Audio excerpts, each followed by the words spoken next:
பணத்தை பற்றி யாரும் இதுவரை சொல்லாத 7 உண்மைகள். அநேகர் வெளியே வரவே இயலாத அளவு கடனுக்குள் மூழ்கும் வரைக்கும் இவற்றை உணரவே மாட்டார்கள். முதலாவது, நீங்கள் 6 இலக்கு ஊதியம் பெறலாம், ஆனாலும் மனமுடைந்து போயிருக்கலாம்.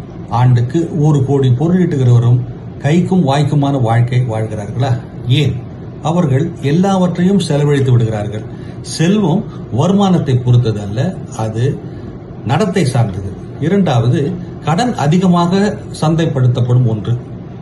குறிப்பாக காருக்கான கடன், கிரெடிட் கார்டுகள், தனிநபர் கடன்கள் உங்களை அடிமையாகவே வைத்திருக்கும். கடன் பட்டான் நெஞ்சம் போல் கலைஞனான் இலங்கை வேந்தன் என்பது போல் கடனின் ஓரப்பிடியிலிருந்து நீங்கள் விடுபட வேண்டும். மூன்றாவது, சீக்கிரமாகவே முதலீடு செய்யுங்கள் என்று எதிர்காலம் உங்களை கெஞ்சுகிறது.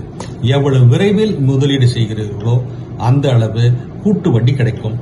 21 வயதில் மாதம் 8000 ரூபாய் சேமிக்க ஆரம்பித்தால் கோடீஸ்வரனாக ஓய்வு பெறலாம். காலமே செல்வம் சேர்க்கக்கூடிய நல்ல கருவி. 4வது, அநேகர் செல்வம் சேர்க்காததற்கு காரணம் அப்படி ஒரு திட்டமே அவர்களுக்கு இல்லாததுதான். செல்வம் மிக்கவர்கள் அவற்றை வீசி எறிவதில்லை. ஒவ்வொரு ரூபாய்க்கும் வரவு செலவு கணக்கு வைத்திருப்பார்கள். 5வது, பொருட்கள் உங்களை ஒருபொழுதும் செல்வந்தராக்காது.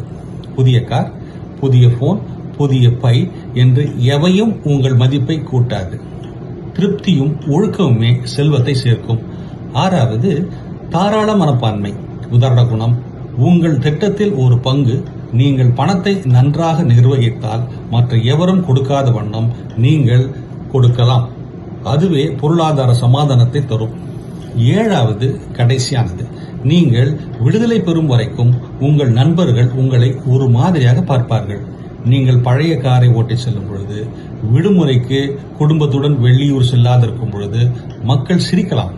ஆனால் நீங்கள் கடன்களை அடைத்து சமாதானத்துடன் வாழும் பொழுது அவர்கள் எப்படி சாத்தியமாயிற்று என்று விசாரிப்பார்கள். உங்கள் பணத்தை உங்கள் கட்டுப்பாட்டில் வைத்திருங்கள். திட்டம் போட்டு அதற்குள் வாழுங்கள். கடனில் இருந்து வெளியே வாருங்கள். செல்வம் சேருங்கள். அப்பொழுது யாரும் வாழாத வண்ணம் ஆனந்தமாக வாழ்வீர்கள். அமெரிக்காவை சேர்ந்த பொருளாதார ஆலோசகர் மிஸ்டர் தேவ் ராம்சே இந்த ஆலோசனைகளை கொடுக்கிறார். இது போன்ற சிந்தனைகளுக்கு தமிழ் பூமர் அபிஷியல் சேனலை சப்ஸ்கிரைப் செய்யுங்கள்.